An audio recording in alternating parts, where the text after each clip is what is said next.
હર્ષ સંઘવી અને ભાજપના જે કાંઈ પણ મળતિયાઓ છે એ બધા ખૂબ વધારે પડતા ઉછળી રહ્યા છે અને પોલીસને હાથો બનાવવાનું કામ કરી રહ્યા છે. ત્યારે આજે મારે એક ઘટના બાબતે પહેલા તો તમારા બધાનું ધ્યાન દોરવું છે કે પેલા બધા મિત્રો લાઈવમાં આવી જાય પછી હું બધાનું ધ્યાન દોરું. હું તમને બધાને એક સમાચાર બતાવવા માંગુ છું કે આ હર્ષ સંઘવી છે એ બહુ વધારે પડતું બોલબચ્ચન કરે છે.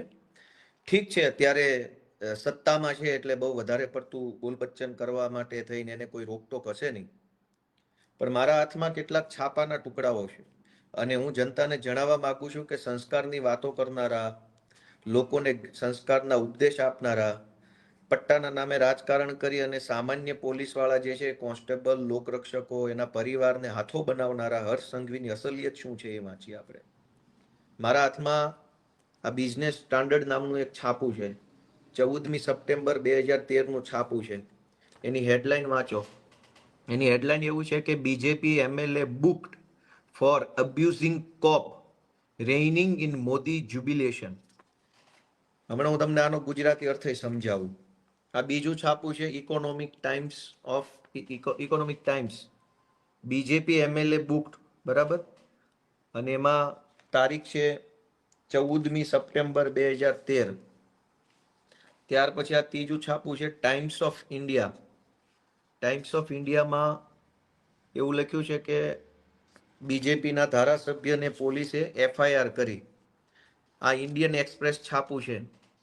ઇન્ડિયન એક્સપ્રેસમાં લખ્યું BJP MLA former mayor get notice to appear before police. હવે કયા એમએલએ છે એ નામે વાંચી લો જરાક અહીંયા સ્ક્રીન ઉપર. પોલીસે કોને નોટિસ આપી છે જોઈ લો અને શેની નોટિસ એ જોઈ લો. ઘટના એવી છે દોસ્તો કે જ્યારે 2014નું લોકસભાનું ઇલેક્શન ચાલતું હતું ત્યારે નરેન્દ્ર મોદીને વડાપ્રધાનના ચહેરા તરીકે ભાજપ દ્વારા જાહેર કરવામાં આવ્યા. સપ્ટેમ્બર 2013ની વાત છે આ. એ સમયે ભાજપના ધારાસભ્ય હર્ષ સંઘવી, ભાજપના માજી મેયર, એનું કંઈક નામ લખ્યું છે, અને બે ચાર બીજા લોકો, આટલા લોકોએ ટોળું કરી અને જાહેર 4 રસ્તા ઉપર કોઈ પણ મંજૂરી વગર, કોઈ પણ આયોજન વગર ફટાકડા ફોડવાનું ચાલુ કર્યું અને આખા વિસ્તારમાં ટ્રાફિક જામ થઈ ગયો ફટાકડા ફોડવાના કારણે. બેફામ નાચવા ગાવાનું, બેફામ ગમે ત્યાં હાઈવે પર, રોડ રસ્તા પર ફટાકડા ફોડવાના, અને એના કારણે જનતામાં અગવડતા થઈ તો કોઈએ 100 નંબરમાં ફોન કર્યો કે ભાઈ અહીંયા કેટલાક માણસો રોડ ઉપર ફટાકડા ફોડી રહ્યા છે, જેના કારણે ટ્રાફિક જામ થયો છે. ઘટના હતી કે નરેન્દ્ર મોદીને વડાપ્રધાન તરીકેનો ચહેરો જાહેર કર્યો એની ખુશીમાં આ ભાજપના ધારાસભ્ય હર્ષ સંઘવી અને એની ટોળકી છે એ ફટાકડા ફોડતી હતી. એ વખતે ત્યાંના સ્થાનિક પોલીસ સબ ઇન્સ્પેક્ટર હતા. એને 100 નંબર પર ફોન જવાના કારણે પોલીસ સબ ઇન્સ્પેક્ટર ઘટના સ્થળે ગયા અને ઘટના સ્થળે જઈ અને એણે ફટાકડા ફોડતા હતા એને રોકવાની અને સમજાવવાની કોશિશ કરી કે ભાઈ તમે આ રોડ ઉપર ફટાકડા ફોડો છો, તમારે ના ફોડાય, ટ્રાફિક જામ થઈ ગયું છે, વગેરે વગેરે વગેરે. તો ભાજપના ધારાસભ્ય હર્ષ સંઘવીએ પોલીસ સબ ઇન્સ્પેક્ટરને 4-5 લાફા મારી લીધા, ગાળો દીધી, ધક્કા મુક્કી કરી અને એની સાથે જે કાંઈ ટોળકીમાં લફંગાઓ હતા એ લફંગાઓએ પણ મારામારી કરી લીધી પીએસઆઈ સાથે અને પોલીસ સ્ટાફ સાથે. એવી એફઆઈઆર નોંધાઈ. હવે એ એફઆઈઆર જે છે એની હું તમને વિગત કરું કે 2013માં હર્ષ સંઘવીની સામે એફઆઈઆર નોંધાઈ અને એફઆઈઆર ની અંદર પીઆઈ એવું લખ્યું કે જ્યારે પીઆઈ ત્યાં ઘટના સ્થળે પહોંચ્યા ત્યારે આમાં લખ્યું છે the alleged incident took place last evening when party supporters were celebrating the Gujarat chief minister's formal nomination by BJP for the top post by bursting crackers, which resulted in a huge traffic snarls in many busy junctions of the city. Sources said that Umrah Police Sub-Inspector Z.I. Sheikh, who was on a bandobast duty near Parle Point here, asked BJP worker and supporter including MLA and ex-mayor Rajendra Desai to restrain celebrations, following which an argument ensued between cop and party worker. અને ત્યાર પછી એટલે કે ભાજપના ધારાસભ્ય હર્ષ સંઘવીએ બંદોબસ્તની ફરજ નિભાવી રહેલા પોલીસ સબ ઇન્સ્પેક્ટરને ફડાકાવાળી કરી લીધી, લાફા મારી લીધા અને સાથે કોન્સ્ટેબલો સાથે પણ મારામારી બોલાબોલી થઈ ગઈ. ત્યાર પછી પીએસઆઈએ એક એફઆઈઆર દાખલ કરી ઉમરા પોલીસ સ્ટેશનની અંદર કે હર્ષ સંઘવી એની સાથેની ટોળકીએ પોલીસ કર્મચારી પર મારામારી કરી છે, હુમલો કરી છે, ફરજમાં રૂકાવટ કરી છે અને કુલ કલમ લગાવવામાં આવી 143, 147, 186, 188, 192, 201, 203, 294, 342, 353, 504 અને 506(2). આ પ્રકારેનો ગુનો હર્ષ સંઘવીની સામે નોંધવામાં આવ્યો. આ આરોપીના નામ લખેલા છે. હવે થયું એવું કે એ વખતે જે પીએસઆઈ ને લાફો માર્યો એ પીએસઆઈ નું નામ હતું ZI શેખ. પીઆઈ હતા ઉમરા પોલીસ સ્ટેશનના વાટલિયા, કે.બી. વાટલિયા. જેવો હર્ષ સંઘવી ઉપર ગુનો નોંધાયો તરત જ તે આ કે.બી. વાટલિયાની બદલી થઈ ગઈ પીઆઈ તરીકેથી. ZI શેખના પટ્ટા ઉતરી ગયા. આ હર્ષ સંઘવી જે બહુ બોલ બચ્ચન કરે છે ને પટ્ટા બાબતે, એ જ હર્ષ સંઘવીએ આ ZI શેખના પટ્ટા ઉતારી લીધા અને કે.બી. વાટલિયાની બદલી કરાવી નાખીને પાછળથી એનું કંઈક એવું થયું એવું જાણવા મળ્યું છે. પીઆઈ અને પીએસઆઈ ની તાત્કાલિક બદલી ઉમરા પોલીસ સ્ટેશનથી થઈ ગઈ અને એની જગ્યાએ નવા પીઆઈ આવ્યા C.K. પટેલ. હવે હર્ષ સંઘવીએ પોલીસ તંત્ર ઉપર દબાણ કરી પટ્ટા ઉતારી લેવાની ધમકી મારી, દાદાગીરી કરી, પોલીસને મારી લીધા પછી કલમ 143, 47, 86, 88, 93, 201, 203, 294, 342, 353, 504 ની જે એફઆઈઆર નોંધાઈ હતી એ એફઆઈઆર માં નવા પીઆઈ C.K. પટેલ પાસેથી જે કાંઈ એને કરાવડાવ્યું હોય C.K. પટેલ જાણે અને હર્ષ સંઘવી જાણે, આ બંનેએ તાલમેલથી આખી જે એફઆઈઆર હતી એમાંથી બધી કલમ હટાવી દીધી અને માત્ર 188 અને 143 એટલે કે માત્ર જાહેરનામા ભંગની કલમો રહી.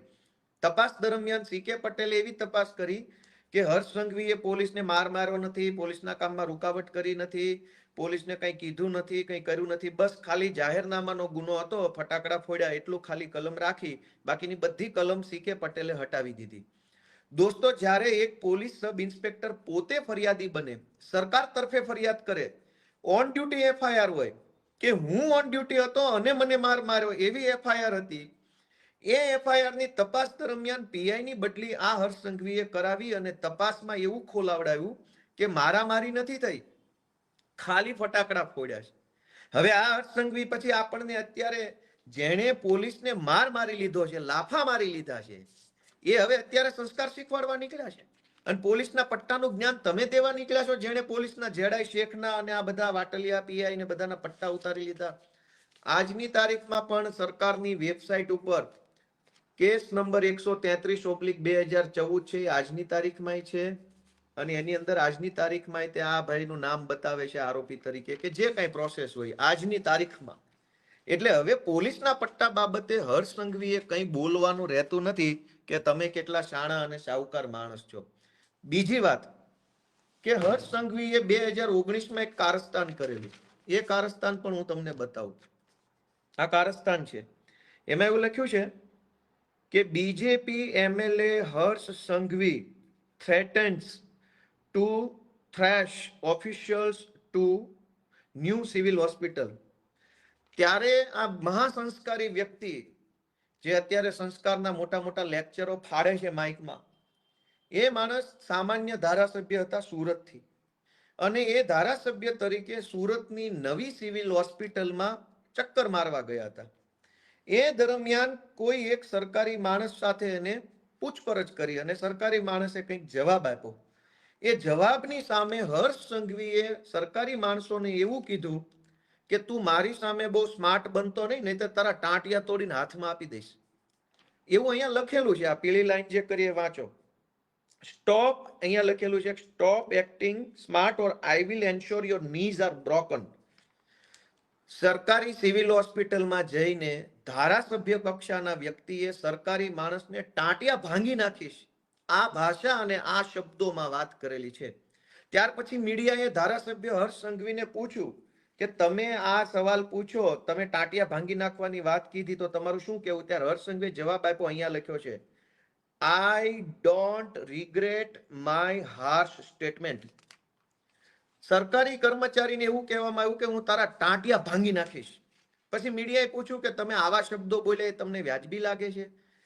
તો હર્ષ સંઘવીએ મીડિયાને એવું કીધું કે મને મારા નિવેદન ઉપર કોઈ પછતાવો નથી, મેં જે કીધું એ ફાઇનલ છે.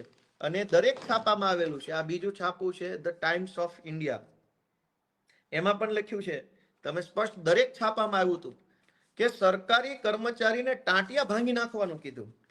અને પાછું મીડિયામાં એવું કીધું કે મને મારા નિવેદન બદલ કોઈ અફસોસ નથી, મેં જે કીધું તે કીધું.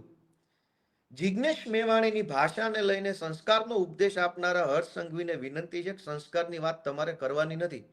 તમે 2013માં પીએસઆઈને લાફા મારી લીધેલા છે અને એના પટ્ટા ઉતરાવી નાખેલા છે અને દાદાગીરી કરી અને નાગાઈ કરવાની તમે કોઈ સીમા નથી છોડી.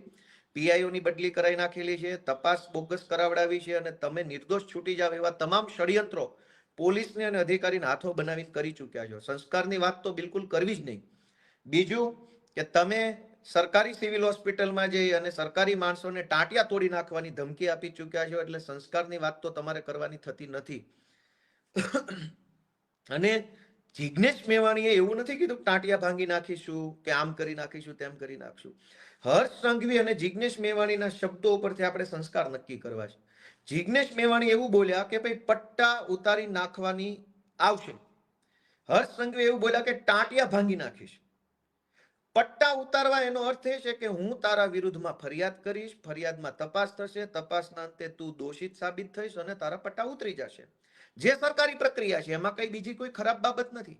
પણ ટાંટિયા ભાંગી નાખવા એ સરકારી પ્રક્રિયા નથી.